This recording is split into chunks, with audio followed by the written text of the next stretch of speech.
Hello class, Mr. Guarino here. In this video I'm going to illustrate how to draw an avocado in Adobe Animate. Here's an image that I got from the internet, so I want to basically sort of duplicate that with a little vector art. I'm not any type of artist at all, but Animate has some really useful tools that can help you to make things even when you're really not good with art. And so that's what we're going to try and do. So this is the one I've already made. And let me show you how I go about, or how I went about doing that. So I'm going to do File, New, and I'm going to pick HD 1280 by 720, HTML5 canvas, and then say Create. Okay, so here's my background. I think I made a little bit. I made the stage color like a little off gray, just so it's not so blaringly white, which you can do right here, which I guess I did like this, or was it this? Yeah, a little bit lighter gray. And then to draw the avocado, there's I did it two ways. First, I drew a rectangle, make sure it's on rectangle, and make sure that my drawing mode is set to shape, because this is black around the outside, and my stroke is, I'll make it a little bit bigger, make it a 3, solid style. So now I'm going to draw a rectangle. Let's see. Yeah, I think these two colors are good. A light green for the fill and a darker green for the stroke. So here's my rectangle. And let's double check and make sure it's a shape, which it is. And then if I go to my selection tool and I hover over the top line, you'll see my arrow has a little arc underneath it. And what that's saying is I can pull on this line and modify the shape. So if I click and hold down, I can pull and try and make an avocado. But you can see it's kind of hard to get a good shape. I mean, it's not so terrible, but it would be a lot easier if I used an oval. So with the same fill and stroke, actually, let me do a stroke of nothing. So no stroke. And also let me do it as an object instead of a shape. So right now I'm going to draw an oval. Maybe like this. And go back to my selection tool. Go over it. So even though it's a shape, it's got that border box around it. I can still hover over the top, get my arc under my arrow, click and drag, and it looks more like an avocado. It's better. So you can see, starting with the shape that's more representative of the shape you want to make would make it a little easier. It's not that you can't with the square or the rectangle, but it's just a little bit more difficult. So let me go back to my selection tool, double click on this, and delete it. Then I'm going to click this and move it over. Now, I think we do want a stroke on it though. But now that it's selected, you can see there's no stroke option over here because I drew it without a stroke. Not to worry. If I go to my ink bottle tool, which is underneath my bucket tool, and I choose a dark green color like this, oops, I guess I had it selected so it changed the fill. So let me unselect that, click away from it, and then with my ink bottle tool, with that color, if I go along the edge and click, then I add a stroke. If I go back to my selection tool and click on this, now you can see the stroke options are available. And in fact, the avocado has kind of like a, like a bumpily surface. I don't know if that's a word, bumpily. But if I wanted to do that, you can change stroke styles over here. You can pick all these different things. One that I found that looked pretty good is actually not on this list right here, but you got these three dots. You can go to Edit Stroke Style. and you can pick all different things. And the one I found that I liked was ragged. And I don't remember what options I chose here, but obviously you have some options. Let me see. So whatever it was, that kind of looked good. You could play around with the options, but you can see it almost makes it look bumpily, which I kind of like. So it's just an option that I thought would be interesting to point out, that there's these three dots here for style and width and different things, and you can play around with stuff and really kind of go crazy. So now I want to make the flesh, right? So I got my stroke, my outer part of the avocado, the greenish part, but that transitions or becomes yellow on the inside. And then of course there's a pit. But I also wanted another copy of it kind of horizontal, just to show it the other way. And this, I'm going to show you how to do a gradient there as well. So first thing I want to do with this is, if I go back to my selection tool and I hold down Alt and click on this and hold down and drag, I make a copy. And then if I go to my free transform tool, which is over here, notice the shortcut is the letter Q. So if you just press Q, if you remember that, it brings up these boxes, the free transform tool, and you can go here and spin it. If you hold down the Alt key, it changes the rotation point to that corner. If you hold down the Shift key, it restrains it to 45-degree increments. You can also come over here to the transform panel, and you could put in a number. So if you wanted it 45, you type it in, you hit enter. Okay, so if you know something exactly, you can do that. You can change these numbers here, or you can do it freehand if you want to, drag like this. Okay, but I think I wanted it to stay at 100% that way and 100% this way. So now I know I have the same size, and I'll hold down Shift and rotate it. Shift and rotate it. Come on, there we go. And then I can drag it down here. Also, it is pretty helpful that it gives you that line at the bottom, so you can sort of know you have it lined up at the bottom.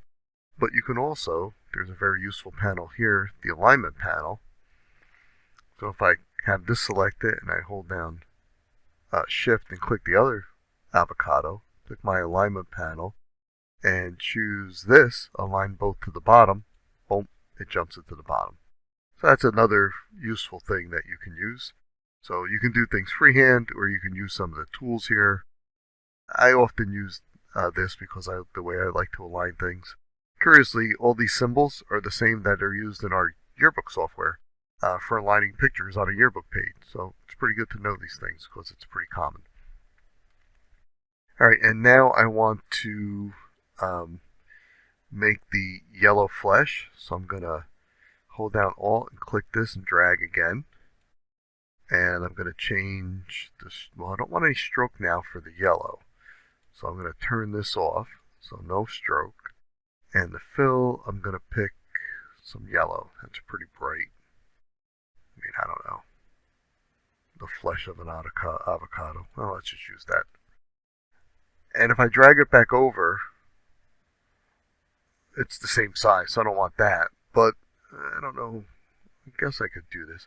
Now, if I could make it the wrong shape, but if I hold down Shift, the wrong aspect ratio, you can see I can't drag left and right. It won't do this. It won't squash it. If you hold down Shift, it'll restrain the proportions. So that's pretty good. So I'm bringing it in here. Maybe it could have been a little bigger, but I think that's okay. And if I click away, and I say, gee, I want to make it a little bigger, I could. And it's working okay because, let me go back to my selection tool. This is a shape, and this is a shape. I'm sorry, an object. They're not shapes. If I was to do a shape, so right now if I was to break this apart, notice how it kind of disappeared.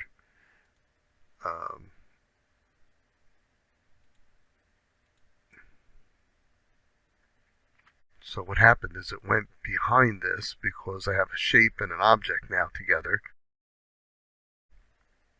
So I could go to arrange and say send to back and click away, but they're not both objects. So you could say, well, what if you make this a shape? Okay, let's break that apart. But the problem is if there's shapes and I put this over this and then I click away, if it's not centered, if I want to move it over a little bit, well, shapes kind of cut into each other. So now I made a big hole in my green thing. So actually, let me undo all that. Actually, keeping these things as shapes is the better option in this particular instance. So if I click on this and I go back here and I say create object, and on this one, let me double click, create object. So it's better to keep them as objects so they don't go one over the other. Now that they're both objects, if I go to arrange and say send to back, then it'll actually do it. So you can go between object and break apart, meaning make it a shape, whenever you want, whenever what you're trying to do works better one way than the other. And I'm going to copy this one more time, hold down Alt, click on the yellow, drag, change the color to some brown, and I'm not good with colors. I don't see brown anywhere on here. That's here, maybe that's brown. Goodness gracious. Okay, I'll take that. And then free transform, if you remember the letter Q, I'll press that. Shrink this down, but of course hold shift so I don't make it a different proportion. Click and drag. And that looks pretty good. And then I'll click away. And so now I think I just repeated what I had before. The color's a little different, but it works. Okay, so that's the inside of the avocado. Here's the outside. If you want to apply a gradient, like I did over there, to make it look a little more realistic, you can come here and do swatches, and no, not swatches, color. And right now you'll see it says solid color. I probably should click on this first, right? So let me go back to my selection tool, click on that, and go to colors, and instead of solid color, choose linear gradient, and you can see it does all, I don't know, set it up to be gray.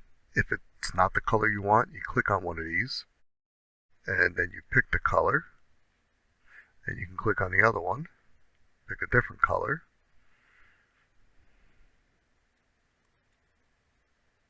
drag this up and down,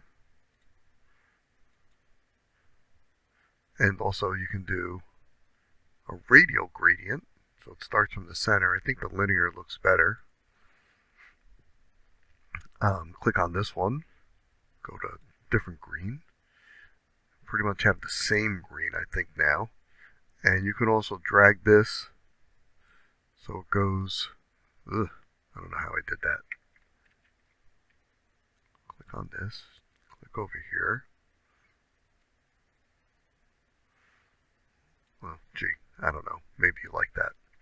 And then there's also this gradient tool, which is under the free transform tool. So if I click and hold down and go to the gradient tool, then I can come in here, click, and adjust it this way and this way. You can rotate it if you like. Okay, so that's how you can apply a gradient. Play around with the colors. That one looks kind of weird, but again, I'm just illustrating.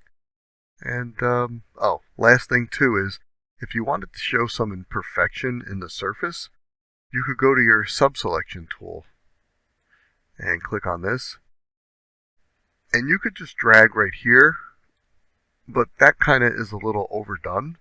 So I would like to do like a different one, but I can't add anchor points when it's a object.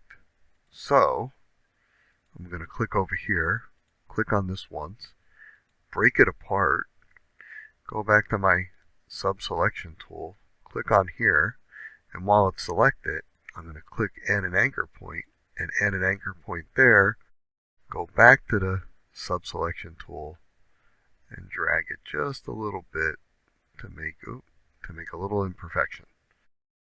and then click away, and I'm done. So I pretty much, although this looks a little too far down right now, let me go back to selection tool, click here, double click, drag it up, and you know what? Maybe I'll just rotate it down a little bit. So Q, free transform, rotate down, maybe drag it down so it's lined up with the bottom. There we go. Okay, so yeah, a little project. We modified shapes, we duplicated shapes, we free transformed shapes, looked at the panel for free transform and also alignment, and also for colors and gradients. So yeah, not the most best art avocado in the world, but this really wasn't an assignment about making the best avocado in the world. It was an assignment about learning how to use a bunch of different tools in Animate. So I hope that was accomplished. Thank you.